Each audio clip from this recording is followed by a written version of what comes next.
Hi hello नमस्कार सगळ्यांचं नवीन एका व्हिडिओमध्ये स्वागत आहे. आता बरेच दिवस झालं व्हिडिओ अपलोडच करायला वेळ भेटला नाही, कारण आता थोडीशी कामाची पण घाई होती आणि पाऊस पण सारखाच चालू आहे, त्यामुळं व्हिडिओच नाही टाकला. खूप लेट व्हिडिओ येतात. आता स्कूल चालू झाले की नंतर रेग्युलर व्हिडिओ चालू होईल परत. आणि आता मुलांचं कसं 2 जूनपासून 1 जूनला इकडे स्कूल चालू होतं, पण 1 जूनला रविवार आला आहे, त्याच्यामुळं 2 तारखेपासून चालू होणार आहे.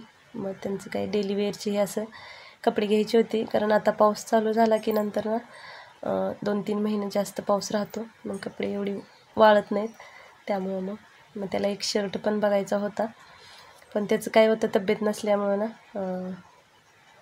त्याला व्यवस्थित बसत नाहीत कपडे.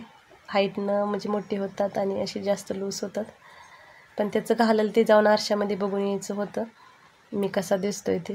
आणि केस वगैरे पण कट करायची होती. मग एकदा बाहेर पडलं की बऱ्यापैकी करून यायचं अशा हिशोबानंच जाते. पण थोडंफार साहित्य घ्यायचं राहिलंच, कारण गर्दी भरपूर होते. म्हणजे स्कूलचं साहित्य घ्यायचं होतं. बडा बाजारमध्ये ऑफर लागलेली आहे आता.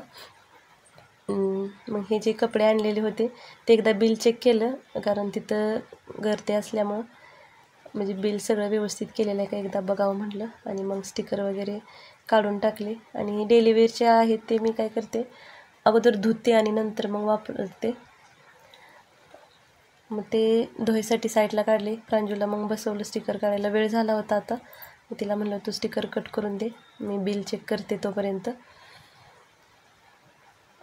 दुसरे जास्त काही हे घ्यायचं नव्हतं, डेली वेअरचेच होते सगळे. मुलांचं कसं त्यांना घेऊन गेलं की मग थोडंसं समजतं. आणि टॉवेल पण 1-2 आणले होते, कारण आता परत वाळते पावसामुळे, त्यामुळं नाहीत वाळत असंही होतं. आणि स्कूलचं पण साहित्य घेऊन आले होते. बॅगा दोघांना 2 घेतल्या. बॉटल त्या दिवशी कॅलिकटला गेलेले त्यावेळी मी बॉटल आणल्या होत्या तिथून. मग बॅग इथून घेतली. आणि नोटला ऑफर आहे बडा बाजारमध्ये. 65 रुपयाची नोट 45 रुपयाला देतात. आणि स्कूलमेटची घेतलीत मी ह्यावेळी. क्लासमेटच्या पण आहेत तिथं. आणि एका नोटवर 1 नोट फ्री. मग मी 1.5 डझन घ्यायच्या होत्या, तर मग मला 9 नोटवरती 9 नोट अशा फ्री भेटल्या. 45 रुपयाला 1 नोट. आणि 1.5 डझन नोट घेतल्यानंतर 9 पेन त्याच्यावरती गिफ्ट भेटलं. आणि घरातलं थोडंसं किरकोळ साहित्य होतं ते पण आणलं होतं. आणि बॅगला ऑफर होती, तिच्यासाठी थोडी चांगल्या क्वालिटीची घेतली. 1.5 वर्षात जरी खराब झाली तर रिटर्न करून दुसरी बॅग देतात ते. आणि कृष्णाला मी साधीच घेतली होती, कारण त्याचं वापरणं थोडंसं व्यवस्थित नसते त्याच्यामुळं. आणि स्कूलचं साहित्य घेतलेलं त्याच्यावरती नेम स्लिप फ्री भेटल्या होत्या. आणि प्रांजूच्या बॅगवरती रेनकोट पण भेटला होता एक. असं थोडंसं काही त्याच्यावरती फ्री भेटलं ना म्हणजे खूप छान वाटतं. कारण 9 पेन असं आपण पेन घ्यायला गेलं तर 10 रुपयाला पेन भेटतोच. आणि रेनकोट हा 70-80 रुपयेपर्यंत भेटून जातो, ते काही जास्त महाग नसतात. पण असं 2-3 जरी वस्तू अशा भेटल्या तरी आपल्याला छान वाटतं. मग ते सगळं साहित्य काढून भरून दिलं. आणि हे आदल्या दिवशीचा व्हिडिओ आहे. ही शेतामध्ये ना आलं आणि हळद लावून घेतली होती. अशा प्रकारे आपण लसणाला कसा वाफा करतो ना, तसं अगोदर माती पूर्ण खांदून घेतली. लाल माती असते इकडे अशी. आणि मग त्याच्यामध्ये हे असं आलं ठेवून मग हे करून घेतलं, त्यांनीच लावून दिलं. हे पंचायतमधूनच भेटलं होतं. बरेच दिवस झालं ते भेटलं होतं, पण ते लावलं नव्हतं अजून. त्यांचीच म्हणजे येतात लावण्यासाठी. इकडं कसं केरळमध्ये असं बसून पैसे देत नाहीत.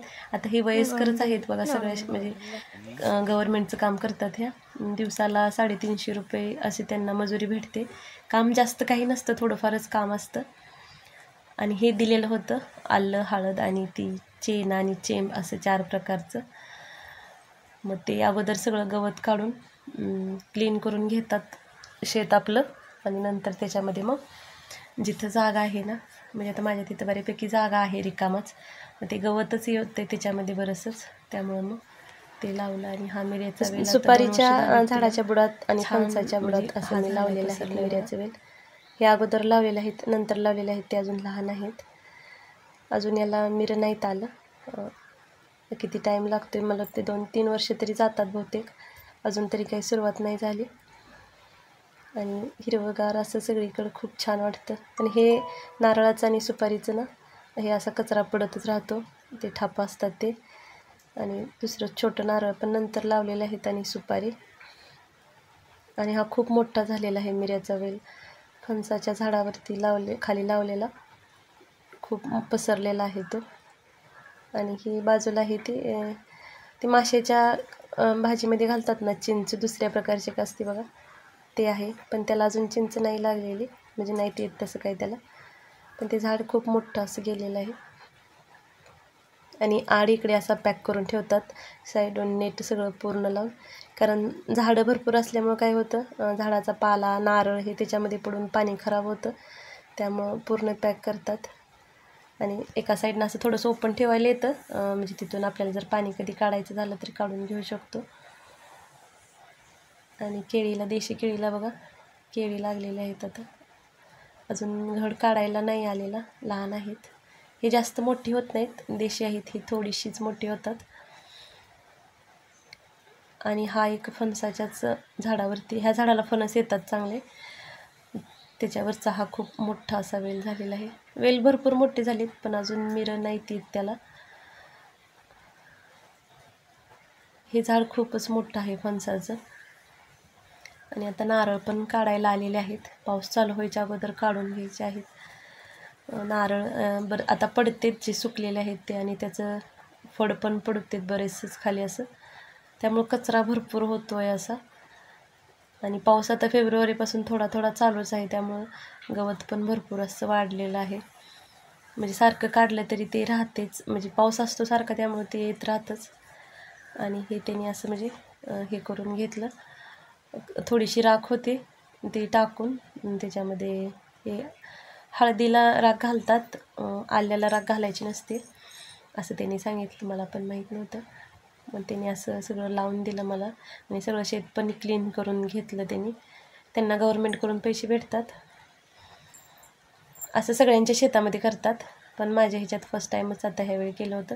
शेजारच्या माझ्या शेजारी ज्या आंटी आहेत त्या म्हणजे ह्याच्या पंचायतच्या त्या ह्या आहेत, मग त्यांनी लिहून दिलं होतं आपलं काहीतरी आधार कार्ड आणि रेशन कार्डचं प्रूफ द्यावं लागतं.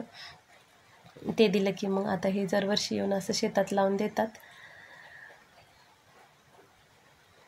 आणि हे असं वरून मातीनं पॅक करून घेतलं, आणि त्याच्यावरती नारळाचं फळ नंतर झाकून ठेवलं.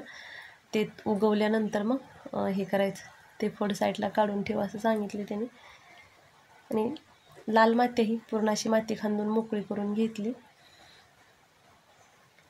आणि नंतर छोटं छोटं होल करून असं त्याच्यामध्ये मग हे लावून घेतली हळद. आलं थोडंसं सुकलं होतं, पण ते म्हटले येतात तसं जरी असलं तरी. मग असा एक मोठा वाफा करून ना त्याच्यामध्ये लावून घेतली हळद. आणि एका दिवशी हळदच झाली आणि दुसऱ्या दिवशी नंतर आलं लावलं. 2 दिवस गेलं त्यांचं लावण्यामध्ये. आणि दुसरं होतं ते चेन आणि चेंब ते दुसऱ्या दिवशी मग थोडंसं होतं ते लावलं. कसा वाटला व्हिडिओ कमेंट करून नक्की सांगा. आवडला असेल लाईक करा, शेअर करा, आणि चॅनलवरती नवीन असाल तर सबस्क्राईब करा. धन्यवाद.